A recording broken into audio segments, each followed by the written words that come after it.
Françoise, Julia et moi et quelques habitants ont préparé cet événement, leur événement, puisque c'est leur inauguration. Bon, est-ce qu'on est prêt? On est prêt. Oui. On est prêt? Voilà.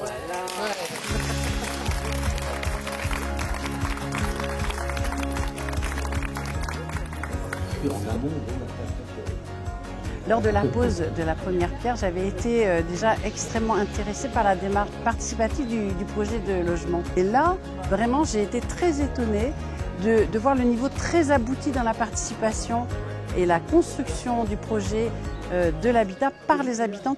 C'est sur cet immeuble, avec l'architecte, qu'on a construit notre concept d'habitat coopératif. En fait, c'est une adaptation que l'on veut la plus efficace possible de l'utopie de l'habitat participatif.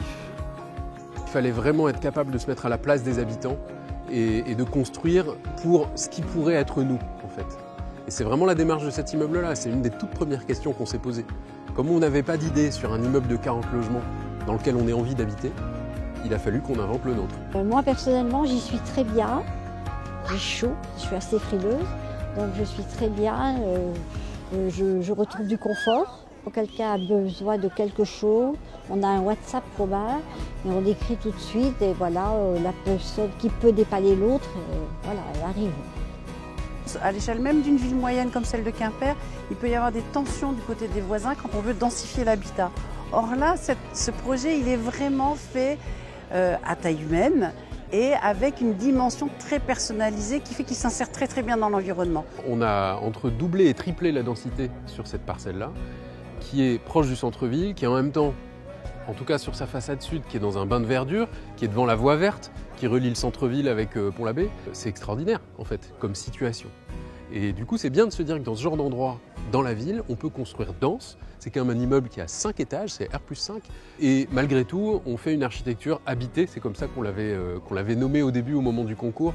Une architecture habitée dans laquelle on sente les habitants qui vivent. C'est vrai que ce côté centre-ville, moi en 10 minutes, je suis sur mon club où je joue aux fléchettes. C'est vraiment un gros confort et c'est vrai que depuis que je suis ici, quand je dois me déplacer dans Quimper, dans le centre-ville de Quimper, je ne prends plus ma voiture. Le principe, l'habitat collectif, qu'on ait pu participer, oui, effectivement. Dans l'appartement, c'est très bien. L'appartement au lui-même, il est très bien. C'est effectivement tous les extérieurs qui posent problème.